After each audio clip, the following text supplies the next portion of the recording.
Hello students, this is Dr. Nizamuddin, Assistant Professor of Economics. In my previous session number 21, I was discussing about the concept of demand for money. Prior to that, I said in order to understand how exactly the equilibrium takes place in any particular financial system, one should know the concept of supply of money and demand for money. After discussing about the concept of supply of money in detail, in my previous session, I said the demand for money refers to how much money individual wish to hold in the form of cash in a given point of time.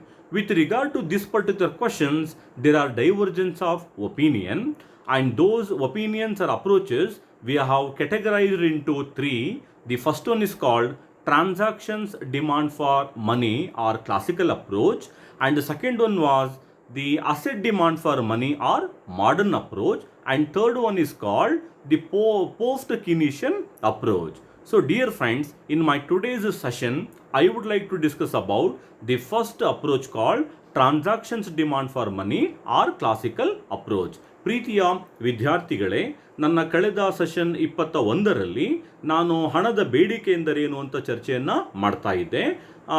ಒಂದು ಆರ್ಥಿಕತೆಯಲ್ಲಿ ಒಂದು ಆರ್ಥಿಕತೆಯ ಹಣಕಾಸಿನ ವ್ಯವಸ್ಥೆಯಲ್ಲಿ ಸಮತೋಲನ ಹೇಗೆ ಉಂಟಾಗುತ್ತೆ ಅನ್ನೋದನ್ನು ನಾವು ಅರ್ಥ ಮಾಡ್ಕೋಬೇಕಾದ್ರೆ ಹಣದ ಪೂರೈಕೆ ಮತ್ತು ಹಣದ ಬೇಡಿಕೆಯ ಬಗ್ಗೆ ಒಂದಿಷ್ಟು ನಮಗೆ ನಾಲೆಜು ಇರಬೇಕಾಗುತ್ತೆ ಅಂತ ನಾನು ಹೇಳಿದ್ದೆ.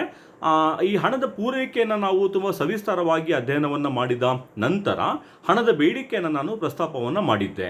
ಹಣದ ಬೇಡಿಕೆ ಅಂತ ಹೇಳಿದರೆ ಒಂದು ನಿರ್ದಿಷ್ಟ ಅವಧಿಯಲ್ಲಿ ಒಂದು ಆರ್ಥಿಕತೆಯ ಜನಸಮುದಾಯ ಎಷ್ಟು ಪ್ರಮಾಣದ ಹಣವನ್ನು ಹೊಂದಲಿಕ್ಕೆ ಬಯಸುತ್ತಾರೆ ಅನ್ನುವುದನ್ನು ನಾವು ಹಣದ ಬೇಡಿಕೆ. ಎಷ್ಟು ಪ್ರಮಾಣದಲ್ಲಿ ಹೊಂದಲಿಕ್ಕೆ ಬಯಸ್ತಾರೆ ಅನ್ನುವುದು ಯಾವ ರೂಪದಲ್ಲಿ ಅನ್ನೋದಾದರೆ ಅದನ್ನು ಕ್ಯಾಶ್ ರೂಪದಲ್ಲಿ ಅಥವಾ ನಗದು ರೂಪದಲ್ಲಿ ಒಂದು ನಿರ್ದಿಷ್ಟ ಅವಧಿಯಲ್ಲಿ ಅಥವಾ ಒಂದು ಗೊತ್ತಾದ ಅವಧಿಯಲ್ಲಿ ಒಂದು ಆರ್ಥಿಕತೆಯ ಜನಸಮುದಾಯ ಎಷ್ಟು ಪ್ರಮಾಣದ ಹಣವನ್ನು ನಗದು ರೂಪದಲ್ಲಿ ಹೊಂದಲಿಕ್ಕೆ ಬಯಸ್ತಾರೆ ಅನ್ನುವುದನ್ನು ನಾವು ಹಣದ ಬೇಡಿಕೆ ಅಂತ ಹೇಳ್ತೀವಿ. ಎಷ್ಟು ಪ್ರಮಾಣದಲ್ಲಿ ನಗದು ರೂಪದಲ್ಲಿ ಹೊಂದಲಿಕ್ಕೆ ಬಯಸ್ತಾರೆ ಅನ್ನುವಂತಹ ಪ್ರಶ್ನೆಗೆ ಅರ್ಥಶಾಸ್ತ್ರಜ್ಞರಲ್ಲಿ ಸಾಕಷ್ಟು ಭಿನ್ನಾಭಿಪ್ರಾಯಗಳಿದ್ದಾವೆ ಅನ್ನುವಂಥ ಒಂದು ವಿಷಯವನ್ನು ನಾನು ಚರ್ಚೆಯನ್ನು ಮಾಡಿ ಆ ಭಿನ್ನಾಭಿಪ್ರಾಯಗಳನ್ನು ಮೂರು ಪ್ರಮುಖ ದೃಷ್ಟಿಕೋನಗಳ ಮೂಲಕ ನಾವು ವರ್ಗೀಕರಣವನ್ನು ಮಾಡಿದ್ದೇವೆ. ಮೊದಲನೆಯ ದೃಷ್ಟಿಕೋನ ಅಥವಾ ಮೊದಲನೆಯ ಸಿದ್ಧಾಂತವನ್ನು ನಾವು ವ್ಯವಹಾರಕ್ಕಾಗಿ ಹಣದ ಬೇಡಿಕೆ ಅಥವಾ ಸಾಂಪ್ರದಾಯಿಕ ದೃಷ್ಟಿಕೋನ ಅಂತ ಕರೆದಿದ್ದೇವೆ. ಎರಡನೇದಕ್ಕೆ ನಾವು ಆಸ್ತಿಗಾಗಿ ಹಣದ ಬೇಡಿಕೆ ಅಥವಾ ಆಧುನಿಕ ದೃಷ್ಟಿಕೋನ ಎಂಬುದಾಗಿ ನಾವು ಕರೆದಿದ್ದೇವೆ. ಮೂರನೇದಾಗಿ ಕೇನ್ಸ್ನ ನಂತರದ ದೃಷ್ಟಿಕೋನ ಎಂಬುದಾಗಿ ನಾವು ವರ್ಗೀಕರಣವನ್ನು ಮಾಡಿದ್ದೇವೆ. ಇವತ್ತಿನ ನನ್ನ ಚರ್ಚೆಯಲ್ಲಿ ವ್ಯವಹಾರಕ್ಕಾಗಿ ಹಣದ ಬೇಡಿಕೆ ಅಥವಾ ಸಾಂಪ್ರದಾಯಿಕ ಪಂಥದ ದೃಷ್ಟಿಕೋನವನ್ನು ನಾನು ಚರ್ಚೆಯನ್ನು ಮಾಡಲಿಕ್ಕೆ ಇಚ್ಛೆ ಪಡ್ತೇನೆ. ಪ್ರೀತಿಯ ವಿದ್ಯಾರ್ಥಿಗಳೇ, ಅರ್ಥಶಾಸ್ತ್ರದಲ್ಲಿ ಹಣದ ಬೇಡಿಕೆ ಹೇಗೆ ಸೃಷ್ಟಿಯಾಗುತ್ತೆ, ಎಷ್ಟು ಪ್ರಮಾಣದಲ್ಲಿ ಹಣದ ಬೇಡಿಕೆ ಸೃಷ್ಟಿಯಾಗುತ್ತೆ ಅನ್ನುವಂತಹ ಪ್ರಶ್ನೆಗೆ ಉತ್ತರಿಸಿದಂತಹ ಆ ಅರ್ಥಶಾಸ್ತ್ರಜ್ಞರಲ್ಲಿ ಪ್ರಮುಖರು ಈ ಸಾಂಪ್ರದಾಯಿಕ ಪಂಥದ ಅರ್ಥಶಾಸ್ತ್ರಜ್ಞರು. This approach is put forwarded by David Hume, J S. Mill, Irving Fisher and A C. Pigou. ನಾನು ಈಗ ತಾನೇ ಹೇಳಿದ ಹಾಗೆ ಈ ಸಾಂಪ್ರದಾಯಿಕ ಪಂಥದ ಅರ್ಥಶಾಸ್ತ್ರಜ್ಞರಾದಂತಹ David Hume, Mill, Irving Fisher ಮತ್ತು ಎ.ಸಿ. ಪೀಗುರವರು ಈ ದೃಷ್ಟಿಕೋನವನ್ನು ಮುಂದಿಟ್ಟಿದ್ದಾರೆ.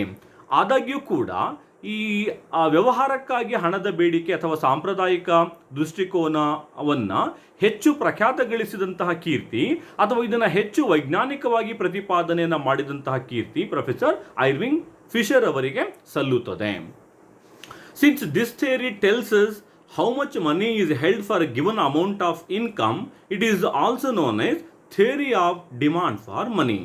ಅಂದರೆ ಈ ಸಿದ್ಧಾಂತವನ್ನು, ವ್ಯವಹಾರಕ್ಕಾಗಿ ಹಣದ ಬೇಡಿಕೆ ಅನ್ನುವಂತಹ ಈ ಸಿದ್ಧಾಂತವನ್ನು ನಾವು ಯಾಕೆ ಹಣದ ಬೇಡಿಕೆ ಸಿದ್ಧಾಂತ ಅಂತ ಕರಿತಾ ಇದ್ದೀವಿ ಅಂತಂದರೆ, ಒಂದು ಗೊತ್ತಾದ ಅವಧಿಯಲ್ಲಿ ಒಂದು ಗೊತ್ತಾದ ನಿರ್ದಿಷ್ಟಪಡಿಸಿದಂತಹ ಆದಾಯದ ಮಟ್ಟದಲ್ಲಿ ಒಂದು ಆರ್ಥಿಕತೆಯ ಜನಸಮುದಾಯ ಎಷ್ಟು ಪ್ರಮಾಣದ ಹಣವನ್ನು ನಗದು ರೂಪದಲ್ಲಿ ಹೊಂದಲಿಕ್ಕೆ ಬಯಸುತ್ತದೆ ಅನ್ನುವಂತಹದ್ದನ್ನು ಈ ಸಿದ್ಧಾಂತ ಪ್ರತಿಪಾದನೆಯನ್ನು ಮಾಡೋದ್ರಿಂದ ಈ ವ್ಯವಹಾರಕ್ಕಾಗಿ ಹಣದ ಬೇಡಿಕೆ ಸಿದ್ಧಾಂತವನ್ನು ನಾವು ಹಣದ ಬೇಡಿಕೆ ಸಿದ್ಧಾಂತ ಎಂಬುದಾಗಿ ನಾವು ಹೆಚ್ಚು ಪ್ರಮುಖವಾಗಿ ಇದನ್ನು ನಾವು ಗುರುತಿಸ್ತೇವೆ. According to this approach, since money has purchasing power, people demand it for their transaction as a medium of exchange. ನಾವೀಗಾಗಲೇ ಚರ್ಚೆ ಮಾಡಿರುವಂತೆ ಹಣಕ್ಕೆ ಕೊಂಡುಕೊಳ್ಳುವ ಶಕ್ತಿ ಅನ್ನೋದಿದೆ. ಆ ಹಣ ಸರ್ವ ಸ್ವೀಕೃತಿಯ ಗುಣವನ್ನು ಪಡೆದುಕೊಂಡಿದೆ. ಹಾಗಾಗಿ ವಿನಿಮಯದ ಸಾಧನವನ್ನಾಗಿ ಹಣ ನಾವು ಬಳಸ್ಕೊಳ್ತಾ ಇರೋದ್ರಿಂದ ಹಣಕ್ಕೆ ಬೇಡಿಕೆ ಸೃಷ್ಟಿಯಾಗಿದೆ ಒಂದು ಆರ್ಥಿಕತೆಯಲ್ಲಿ. ಸೊ ಹಣಕ್ಕೆ ಇರುವಂತಹ ಬೇಡಿಕೆ ನೇರ ಬೇಡಿಕೆ ಅಲ್ಲ. ಸರಕು ಸೇವೆಗಳನ್ನು ಕೊಂಡುಕೊಳ್ಳಲಿಕ್ಕೆ ಹಣ ಅವಶ್ಯಕತೆ ಇರೋದ್ರಿಂದ, ಅಂದರೆ ಸರಕು ಸೇವೆಗಳನ್ನು ಕೊಂಡ್ಕೊಳ್ಳಿಕ್ಕೆ ಹಣ ಅನ್ನುವಂಥದ್ದು ವಿನಿಮಯದ ಸಾಧನ ಆಗಿರೋದ್ರಿಂದ ಹಣಕ್ಕೆ ಬೇಡಿಕೆ ಉದ್ಭವ ಆಗಿದೆ.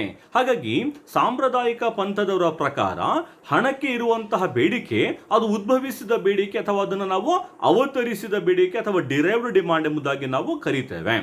How much money individual wish to hold in the form of cash depends on the quantity of goods and services and velocity of circulation of money. ಫಿಶರ್ನ ಪ್ರಕಾರ ಒಂದು ಆರ್ಥಿಕತೆಯಲ್ಲಿ ಒಂದು ಗೊತ್ತಾದ ಅವಧಿಯಲ್ಲಿ ಆ ದೇಶದ ಜನಸಮುದಾಯ ಎಷ್ಟು ಪ್ರಮಾಣದ ಹಣವನ್ನು ನಗದು ರೂಪದಲ್ಲಿ ಹೊಂದಲಿಕ್ಕೆ ಬಯಸ್ತಾರೆ ಅನ್ನುವುದು ಎರಡು ಪ್ರಮುಖ ಅಂಶಗಳ ಮೇಲೆ ನಿರ್ಧಾರ ಆಗಿದೆ. ಮೊದಲನೆಯದು ಆ ಆರ್ಥಿಕತೆಯಲ್ಲಿ ಆ ಅವಧಿಯಲ್ಲಿ ಇರುವಂತಹ ಒಟ್ಟಾರೆ ಅಥವಾ ಸಮಗ್ರ ಸರಕು ಮತ್ತು ಸೇವೆಗಳ ಪ್ರಮಾಣ, ಸರಕು ಮತ್ತು ಸೇವೆಗಳ ಗಾತ್ರ ಮತ್ತು ಹಣದ ಚಲಾವಣೆಯ ವೇಗ, velocity of circulation of money, ಅಂದರೆ ಹಣದ ಚಲಾವಣೆಯ ವೇಗ. ಈ ಎರಡು ಅಂಶಗಳ ಮೇಲೆ ಒಂದು ಆರ್ಥಿಕತೆಯ ಜನಸಮುದಾಯ ಎಷ್ಟು ಪ್ರಮಾಣದ ಹಣವನ್ನು ಹೊಂದಲಿಕ್ಕೆ ಬಯಸ್ತಾರೆ ಅನ್ನುವುದು ಅವಲಂಬನೆ ಆಗಿದೆ ಅನ್ನುವಂಥದ್ದು ಫಿಶರ್ನ ವಾದ.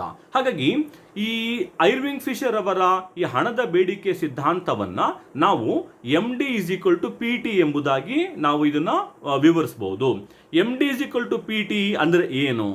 MD ಅನ್ನುವಂಥದ್ದು ಡಿಮಾಂಡ್ ಫಾರ್ ಮನಿ, ಹಣದ ಬೇಡಿಕೆ. ನಾವೀಗಾಗಲೇ ಹೇಳಿದ್ದೀವಿ, ಫಿಶರ್ನಂತೆ ಹಣ ಯಾಕೆ ಬಯಸ್ತಾರೆ ಜನ ಅಂತಂದರೆ ಅದನ್ನು ವಿನಿಮಯದ ಸಾಧನ, ಅದು ಸರಕು ಸೇವೆಗಳನ್ನು ಕೊಂಡ್ಕೊಳ್ಳಿಕ್ಕೆ ಬೇಕಾಗಿರೋದ್ರಿಂದ ಜನ ಬಯಸ್ತಾ ಇರೋದು. ಹಾಗಾಗಿ ಹಣದ ಬೇಡಿಕೆ ಯಾವುದಕ್ಕೆ ಸಮನಾಗಿರುತ್ತೆ ಅಂತ ನಾವು ಉತ್ತರಿಸಬೇಕಾದ್ರೆ ಫಿಶರ್ನ ಪ್ರಕಾರ ಹಣದ ಬೇಡಿಕೆ PTಗೆ ಸಮನಾಗಿರುತ್ತೆ. ಹಾಗಾದರೆ ಇಲ್ಲಿ MD ಹಣದ ಬೇಡಿಕೆ ಎನ್ನುವುದಾದರೆ P ಎನ್ನುವುದು ಸರಕು ಮತ್ತು ಸೇವೆಗಳ ಬೆಲೆಯ ಮಟ್ಟವನ್ನು ಪ್ರತಿನಿಧಿಸುತ್ತದೆ. T ಎನ್ನುವಂಥದ್ದು aggregate of quantity of output, ಅಂತಂದರೆ ಒಂದು ಆರ್ಥಿಕತೆಯಲ್ಲಿನ ಸಮಗ್ರ ಉತ್ಪನ್ನದ ಮಟ್ಟವನ್ನು ಅಥವಾ ಸಮಗ್ರ ಉತ್ಪನ್ನದ ಪ್ರಮಾಣವನ್ನು ಪ್ರತಿನಿಧಿಸುತ್ತದೆ. ಸೊ ಆ ಬೆಲೆಗಳ ಮಟ್ಟವನ್ನು ಲಭ್ಯವಿರುವಂತಹ ಒಟ್ಟು ಸರಕು ಮತ್ತು ಸೇವೆಗಳ ಪ್ರಮಾಣದಿಂದ ನಾವು ಗುಣಿಸಿದಾಗ ಅಷ್ಟೇ ಪ್ರಮಾಣದ ಹಣಕ್ಕೆ ಬೇಡಿಕೆ ಉದ್ಭವ ಆಗುತ್ತದೆ ಅನ್ನುವುದು ಫಿಶರ್ನ ವಾದ.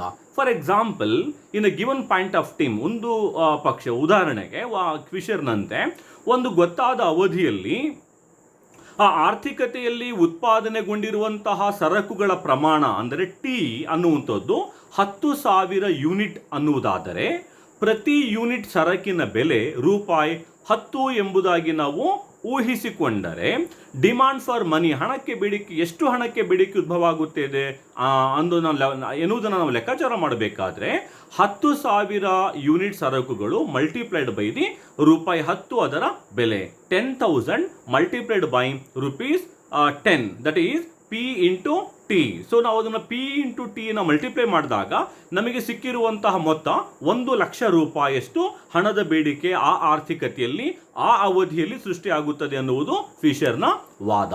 ಹಾಗಾಗಿ ಫಿಶರ್ನಂತೆ ಬಹಳ ಸ್ಪಷ್ಟವಾಗಿ ಒಂದು ಆರ್ಥಿಕತೆಯಲ್ಲಿ ಎಷ್ಟು ಪ್ರಮಾಣದ ಹಣ ಜನ ಹೊಂದಲಿಕ್ಕೆ ಬಯಸ್ತಾರೆ ಅನ್ನುವುದು ಆ ಆರ್ಥಿಕತೆಯಲ್ಲಿ ಎಷ್ಟು ಪ್ರಮಾಣದ ಸರಕು ಸೇವೆಗಳು ಅಲ್ಲಿ ಉತ್ಪಾದನೆ ಆಗಿದ್ದಾವೆ ಹಾಗೂ ಆ ಸರಕು ಸೇವೆಗಳ ಬೆಲೆ ಎಷ್ಟಿರುತ್ತೆ ನೋಡ್ಕೊಂಡ್ಬಿಟ್ಟು ಅದೆರಡನ್ನು ನಾವು ಗುಣಿಸಿದಾಗ ಅಷ್ಟು ಪ್ರಮಾಣದ ಹಣದ ಬೇಡಿಕೆ ಉದ್ಭವ ಆಗುತ್ತದೆ ಅನ್ನುವುದು ಐರ್ವಿಂಗ್ ಫಿಶರ್ ಅವರ ವಾದ. ಇದನ್ನು ಮುಂದುವರೆದು ಕೇಂಬ್ರಿಡ್ಜ್ ಅರ್ಥಶಾಸ್ತ್ರಜ್ಞರು ಮತ್ತೊಂದು ಈಕ್ವೇಷನ್ಸ್ ಅನ್ನು ಕೊಟ್ಟಿದ್ದಾರೆ. ಕೇಂಬ್ರಿಡ್ಜ್ ಅರ್ಥಶಾಸ್ತ್ರಜ್ಞರ ಪ್ರಕಾರ ಹಣದ ಬೇಡಿಕೆ ಅನ್ನುವಂಥದ್ದು KPYಗೆ ಸಮನಾಗಿರುತ್ತದೆ. ಏನು ಹೇಳ್ತಾ ಇದ್ದಾರೆ ಕೇಂಬ್ರಿಡ್ಜ್ ಅರ್ಥಶಾಸ್ತ್ರಜ್ಞರು? ಸಾಂಪ್ರದಾಯಿಕ ಪಂಥದ ಅರ್ಥಶಾಸ್ತ್ರಜ್ಞರು ಕೊಟ್ಟಿರುವಂತಹ ಈಕ್ವೇಷನ್ಸ್ ಅನ್ನು ಒಪ್ಪಿಕೊಂಡಂತಹ ಕೇಂಬ್ರಿಡ್ಜ್ ಅರ್ಥಶಾಸ್ತ್ರಜ್ಞರು ಹಣದ ಬೇಡಿಕೆ ಅದು ನೇರವಾಗಿ ಆ ಜನಸಮುದಾಯದ ಆದಾಯದ ಮೇಲೂ ಕೂಡ ಅದು ಡಿಪೆಂಡ್ ಆಗಿರುತ್ತೆ. ಅಂದರೆ ಎಷ್ಟು ಪ್ರಮಾಣದ ಹಣ ಬೇಕು ಅನ್ನುವುದು ಆ ಆರ್ಥಿಕತೆಯಲ್ಲಿ ಎಷ್ಟು ಪ್ರಮಾಣದ ಸರಕು ಸೇವೆಗಳು ಲಭ್ಯ ಇದ್ದಾವೆ ಹಾಗೂ ಅದರ ಬೆಲೆಗಳ ಮೇಲೆ ಅವಲಂಬನೆ ಆಗುವುದರ ಜೊತೆಗೆ ಅದು ಯಾವುದರ ಮೇಲೆ ಅವಲಂಬನೆ ಆಗಿದೆ ಅಂತ ಹೇಳ್ತಾ ಇದ್ದಾರೆ ಕೇಂಬ್ರಿಡ್ಜ್ ಅರ್ಥಶಾಸ್ತ್ರಜ್ಞರು? ಜನಸಮುದಾಯದ ಆದಾಯದ ಮೇಲೆ ಡಿಪೆಂಡ್ ಆಗಿರುತ್ತೆ. ಅಂದರೆ ಕೇಂಬ್ರಿಡ್ಜ್ ಅರ್ಥಶಾಸ್ತ್ರಜ್ಞರ ಪ್ರಕಾರ ಆ ಜನಸಮುದಾಯದ ಆದಾಯದಲ್ಲಿ ಹೆಚ್ಚಳ ಆದಾಗ ಹಣಕ್ಕೆ ಬೇಡಿಕೆನೂ ಕೂಡ ಏನಾಗುತ್ತೆ, ಸಹಜವಾಗಿ ಹೆಚ್ಚಿರುತ್ತೆ. ಅಂದರೆ ಜನ ಸರಕು ಸೇವೆಗಳನ್ನು ಕೊಂಡುಕೊಳ್ಳುವಂತಹ ಉದ್ದೇಶದಿಂದ ತಾವು ಹೊಂದಲಿಕ್ಕೆ ಬಯಸುವಂತಹ ಹಣದ ಪ್ರಮಾಣನೂ ಕೂಡ ಏನಾಗುತ್ತೆ, ಹೆಚ್ಚಿರುತ್ತೆ. ನನ್ನ ಆದಾಯ ಜಾಸ್ತಿ ಇದ್ರೆ ನಾನು ಜಾಸ್ತಿ ಹಣವನ್ನು ನಾನು ನಗದು ರೂಪದಲ್ಲಿ ನಾನು ಇಟ್ಕೊಳ್ಳಿಕ್ಕೆ ಬಯಸ್ತೇನೆ ಸರಕು ಸೇವೆಗಳನ್ನು ಕೊಂಡ್ಕೊಳ್ಳಿಕ್ಕಾಗಿ. ಅದೇ ರೀತಿ ಆದಾಯ ಕಡಿಮೆ ಇದ್ದಾಗ ನಾನು ಸರಕು ಸೇವೆಗಳನ್ನು ಕೊಂಡ್ಕೊಳ್ಳಿಕ್ಕೆ ಹೊಂದ ಬಯಸುವಂತಹ ಹಣದ ಪ್ರಮಾಣನೂ ಕೂಡ ಏನಾಗಿರುತ್ತೆ, ಕಡಿಮೆ ಆಗಿರುತ್ತೆ. So therefore according to Cambridge equation MD is equal to KPY. The individuals demand more money with the increase in the income. Means with the increase in the income, individuals demand more money. Here in this equation MD refers to demand for money, ಹಣದ ಬೇಡಿಕೆ. Y ಅನ್ನುವಂತಹದ್ದು it's a income of the people, ಅದು ಆದಾಯವನ್ನು ಪ್ರತಿನಿಧಿಸುತ್ತದೆ. P ಅನ್ನುವುದು ಸರಕು ಸೇವೆಗಳ ಬೆಲೆಯ ಮಟ್ಟವನ್ನ. K ಅನ್ನುವಂಥದ್ದು the individual who hold the cash.